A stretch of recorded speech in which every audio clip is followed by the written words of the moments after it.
suliranin, lahat ay aking kakayanin, pagkat ikaw ay kapiling. Subukin man ng panahon, mananatili sa'yo, Panginoon.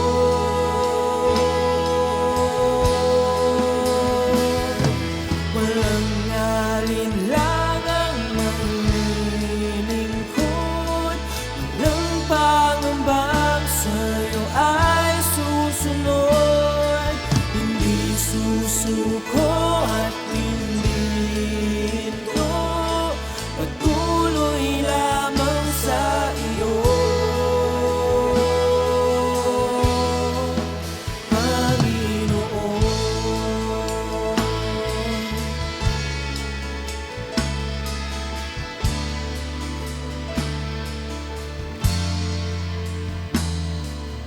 Ikaw ang aking paglilingkuran, kahit saan dalhin.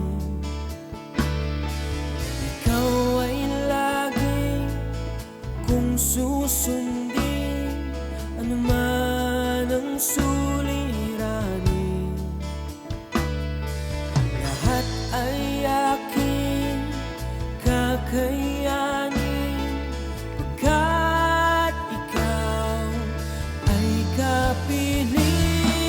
Subukin man ng panahon, mananatili sa'yo, Panginoon.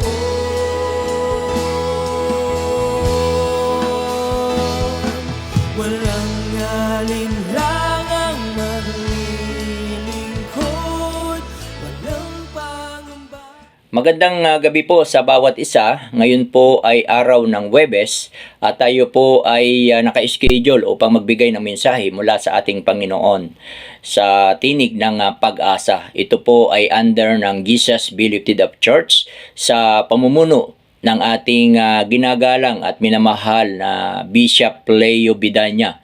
At of course sa kanyang may bahay, walang iba kundi si Reverend Estela Bidanya. Magandang gabi po sa inyo at sa ating mga kamanggagawa, sa ating mga missionaries, sa ating mga pastors, workers, leaders, at sa ating kasama sa pagsunod sa ating Panginoong Hesus mula Luzon, Visayas, and Mindanao, maging sa labas ng bansang Pilipinas. Magandang gabi po sa bawat isa sa atin. So sa gabi pong ito, bago po tayo dumako sa ating gawain, of course, nais ko lamang din po magpakilala. Ito po ang inyong abang lingkod, Pastor Jan Magluyan, na nakatalaga dito sa Calapan City, Oriental, Mindoro. At may hinahawakan din po tayong isang church sa lugar ng Calapan City. So sa gabi pong ito, ang ating tema ay patungkol po doon sa Colossians chapter 4 verse 17, at ito po ay ating tema sa buwan ng Agosto. At bagong lahat, bago tayo mag-proceed, nais ko lamang pong humingi ng gabay mula sa ating Panginoon. Tayo po ay manalangin.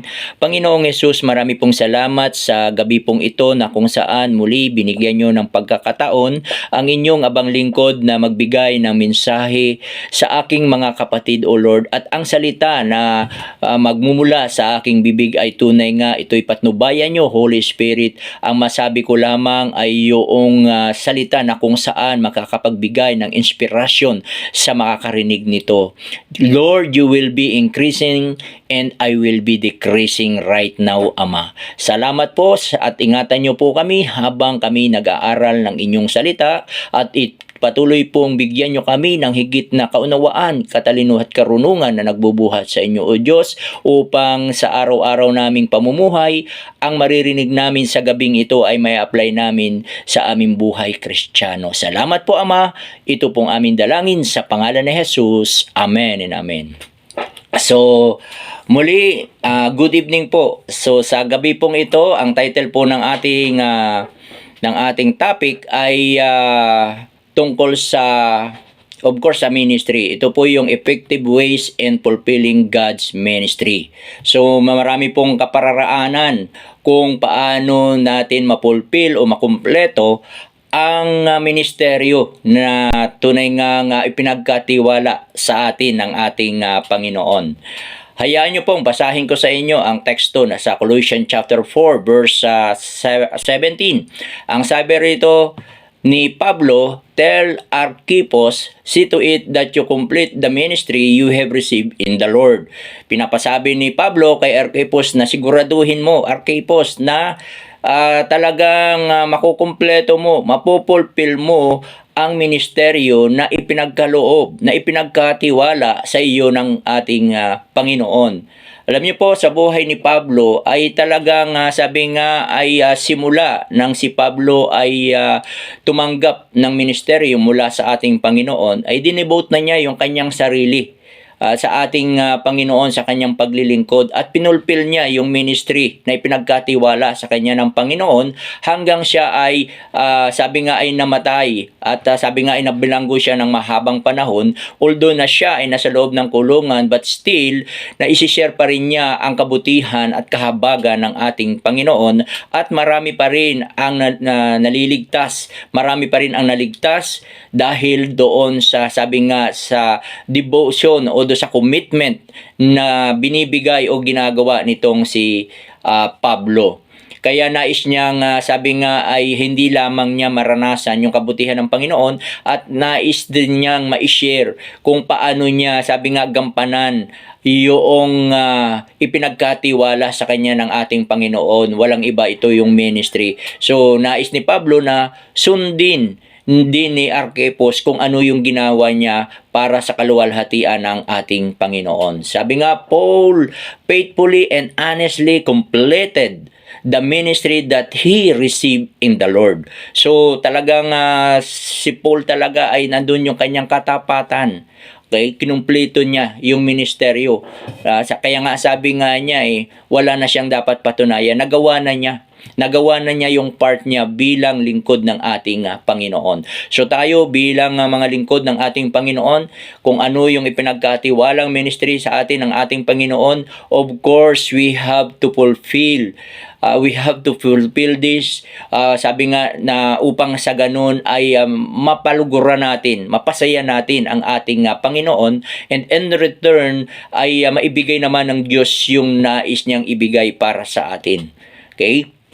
So, ang pamamaraan o ways dito ay may 5 bagay na namahalaga na dapat nating tandaan, na dapat nating i-apply sa ating buhay para mapulpil natin yung ministeryo ng ating Panginoon. Una rito is be in prayer.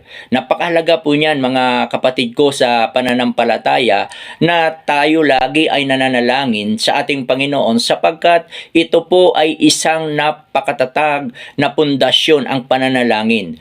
Kahit anong gawin natin sa ating buhay without prayer, wala pong sabi nga ay useless po ang lahat.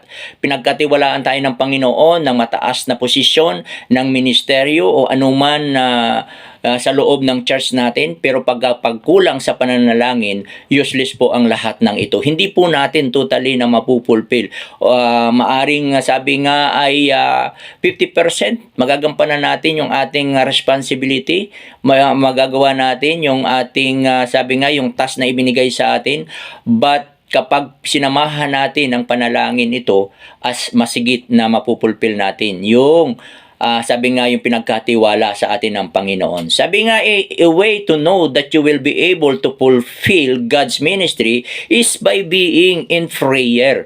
So, isang kapararaanan para malaman natin at magawa natin, masunod natin, mapulpil po natin mga kapatid, ang pinagkatiwala o yung ministry ng Panginoon na pinagkatiwala natin ay sa pamamagitan ng ating pananalangin. Take time each day to devote yourself to the Lord and the plans He has for your life. So magbigay tayo, maglaan tayo, sabi nga ng kaunting oras sa pamamagitan sa ating sarili para sa Panginoon sa pamamagitan ng ating pananalangin at yung mga plano ng ating Panginoon para sa ating buhay ay of course ma-obtain din natin.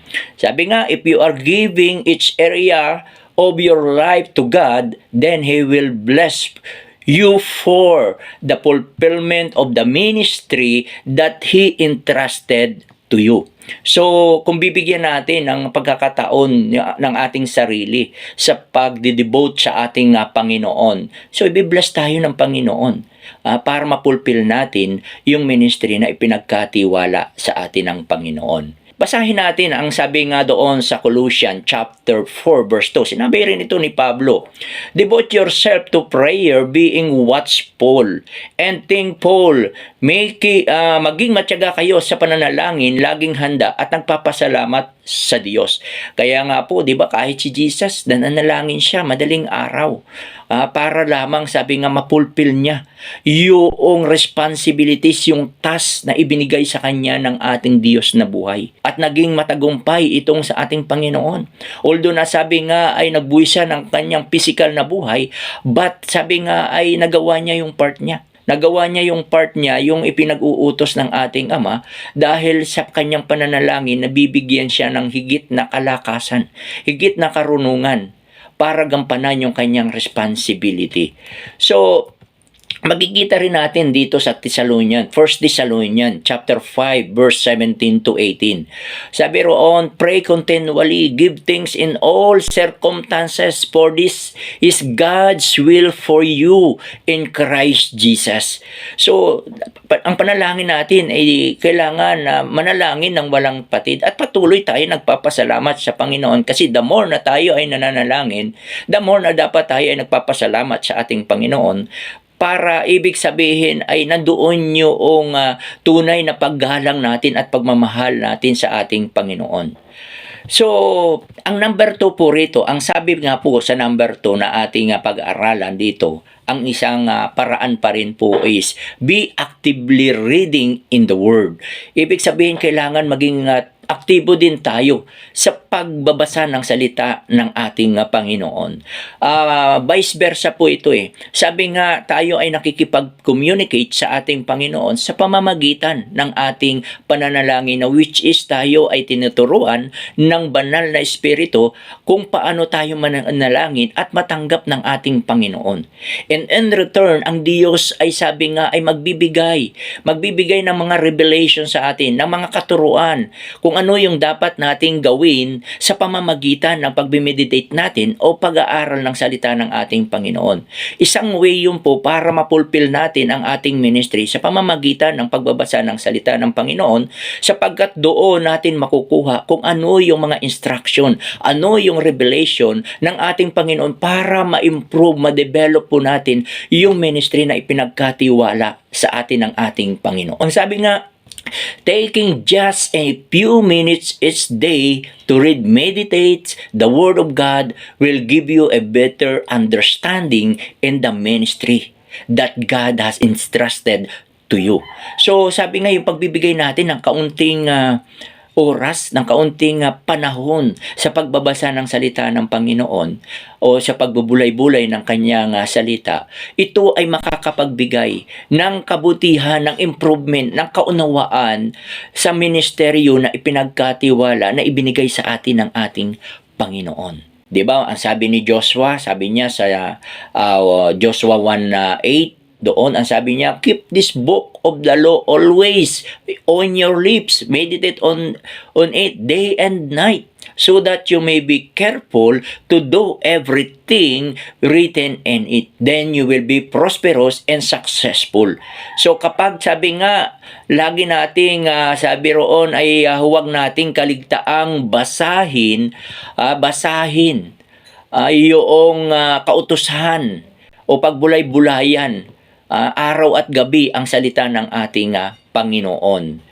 At dahil dito, sabi roon ay matutupad mo ang lahat ng nakasaad doon, sa ganun ay magiging, sabi nga ay magiging masagana at matagumpay ang iyong pamumuhay.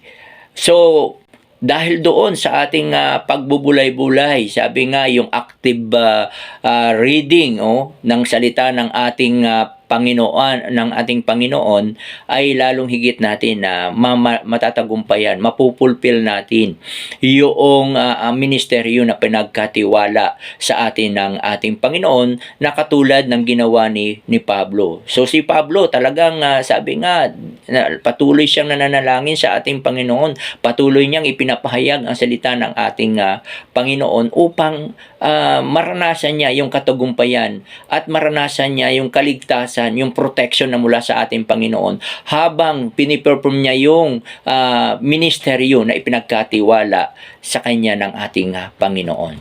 So, ang number 3 po rito, ang sabi nga is, follow the command He puts on your heart. Kailangan po ay masunod natin ang lahat ng mga kanyang mga ipinag-uutos na inilagay niya sa ating puso.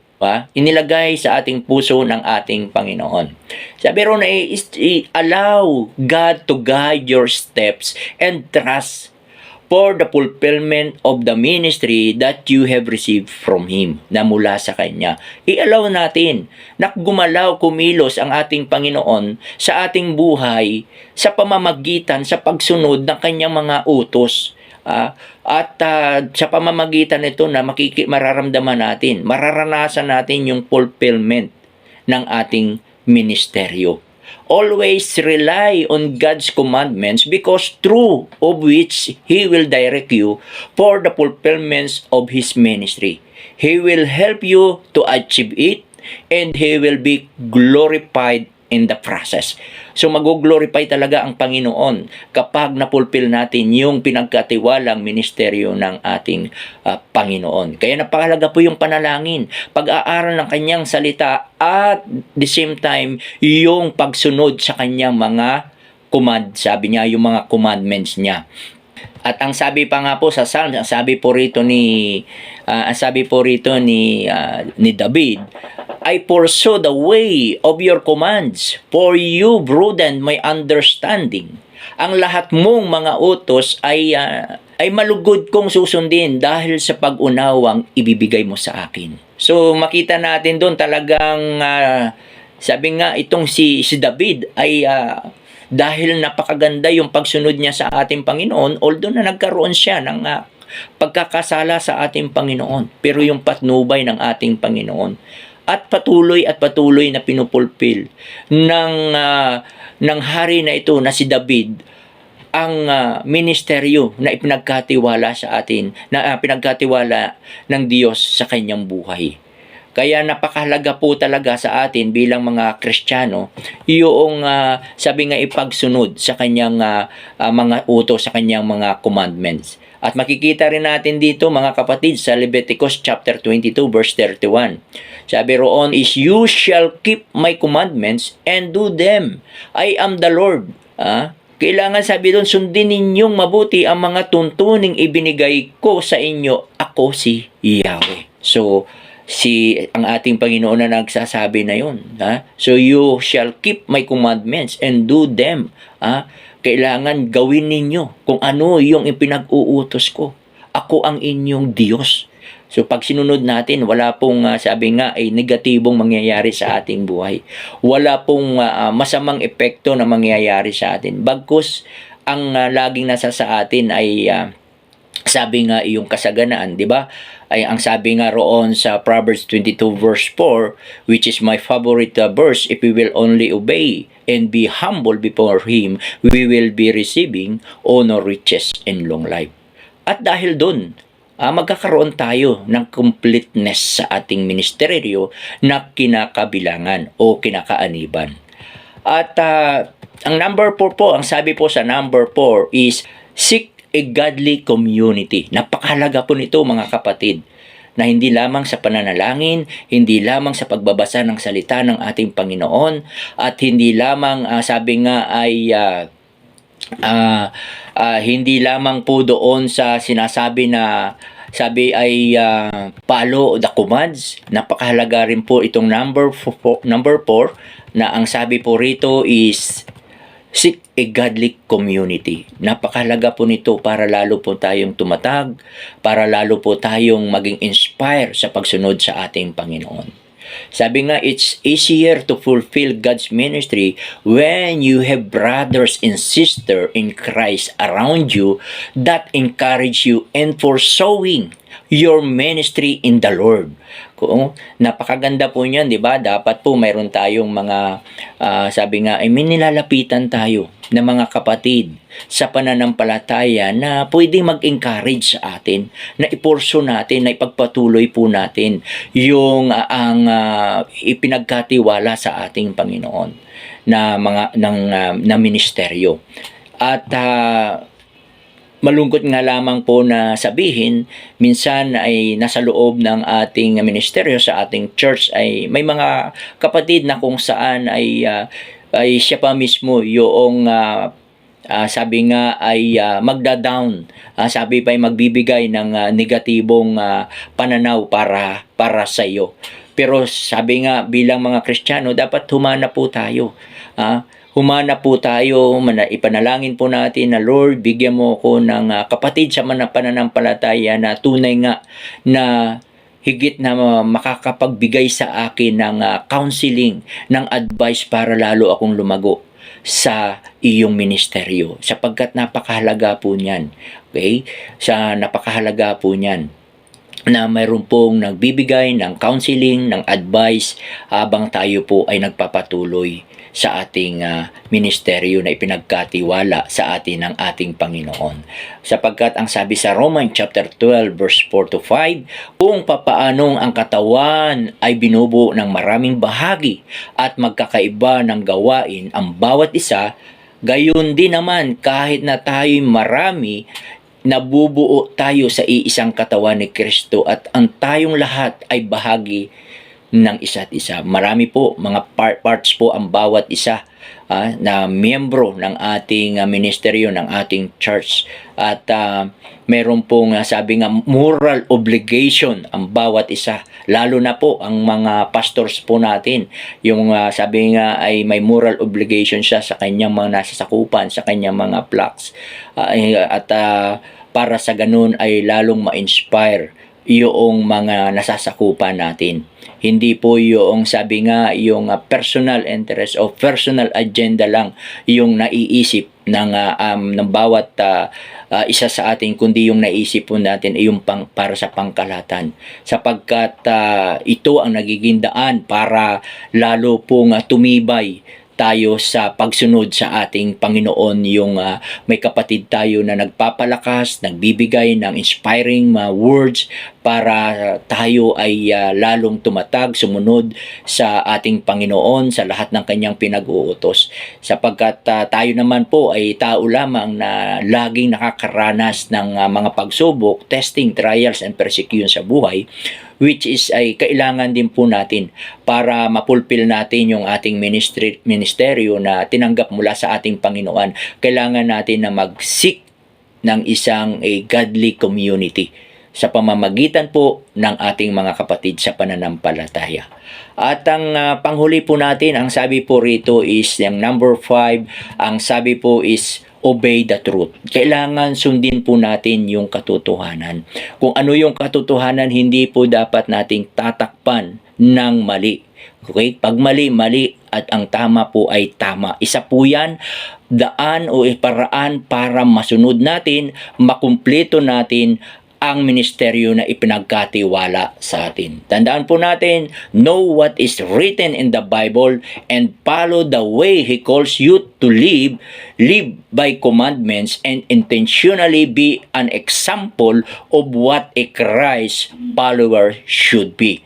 So, sa pagbabasa po natin kung ano pong nakalagay sa Biblia, kung ano po yung pinag-uutos ng Panginoon, dapat po yun ang ating ini-imply. Hindi lamang sa ating sarili, maging sa ating mga nasasakupan. Lalo tayo mga pastor, malaki po ang ating obligasyon, ang ating moral responsibility sa ating mga nasasakupan. Yung pag-obey natin sa katotohanan. Kung may nagkamali na dapat idisiplina, dapat pong gawin natin yan. Hindi po tayo dapat, sabi nga, tumitingin sa pabor ng tao, mas bibigyan natin dito ng diin ang pabor ng ating Panginoon. Napakahalaga po niyan, yung pagsunod sa katotohanan. At makikita po natin sa Deuteronomy chapter 28 verse 1. Sabi rito, if you obey the Lord your God and carefully follow all His commands I give you today, the Lord your God will set you high above all the nations on earth. Kung susundin lamang ninyo si Yahweh na inyong Diyos at tutuparin ang kanyang mga utos, gagawin niya kayong, sabi nga, pinakadakila sa lahat ng mga bansa sa balat ng lupa. Kaya napakahalaga po talaga yung tamang pagsunod sa ating Panginoon. Yung sabi nga nandun yung nasa order lagi dapat yung ginagawa po natin. Ginagawa po natin sa ating ministeryo para maging successful, maging prosperous po yung ating paglilingkod sa ating Panginoon. Hindi po dapat nating itutolerate yung mali. Dapat po ay sabi nga ay kapag mali, iturek natin, itama po natin. Kapag tama, i-appreciate po natin yung ginagawa. At sabi ron sa John chapter 8 verse 32, then you will know the truth and the truth will set you free.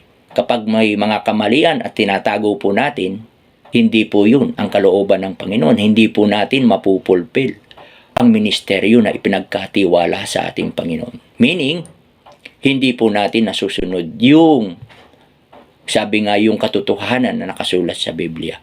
Kaya kailangan po ay gawin natin kung ano po yung nararapat sa pagsunod sa ating Panginoon na papulpil po natin yung ipinagkatiwala sa atin ng ating Panginoon. In my conclusion mga kapatid, nais ko lang basahin sa inyo ang 2 Timothy chapter 4 verse 5. Ang sabi rito, but you be sober in all things, endure hardship, do the work of an evangelist, fulfill your ministry. So, kailangan po ay nandoon yung maging, sabi nga ay sa mga pagsubok na nararanasan natin. Kailangan malampasan natin yung mga hardships sa ating buhay. Kasi iyan naman ay isang part sa atin bilang mga mananampalataya sa ating Panginoon na tayo nakakaranas ng sabi nga ay difficulties sa buhay. Subalit at the end of the day, nariyan pa rin po ang ating Panginoon na siyang laging magagabay o magaguide sa atin, magpoprotect sa atin para i-direct tayo sa tamang landasin ng ating buhay. At ano pa ba ang trabaho ng isang evangelist? Of course, sinishare niya yung salita ng ating Panginoon. Ginagawa po niya kung paano po ba yung para sa kabutihan ng ating Panginoon. Kung ano yung kabutihan na ginagawa sa iyo ng Panginoon, yung anong blessing na tatanggap mo sa Panginoon, ay dapat po ito ay sabi nga ay ipinagsasabi mo na ang kabutihan na ginawa ng Diyos sa iyong buhay at lalong higit ay makatanggap yung mga tao na ating nakakasalamuha ng tunay na kaligtasan mula sa ating Panginoon. Then, kailangan mapulpil po natin yung ating ministry. So sa limang yun na napakahalaga na pamamaraan na para mapulpil natin ang ating ministeryo, sabi nga po ay kailangan ay may apply natin ito sa ating buhay bilang mga lingkod ng ating Panginoon. Tayo po ay manalangin sa oras na ito.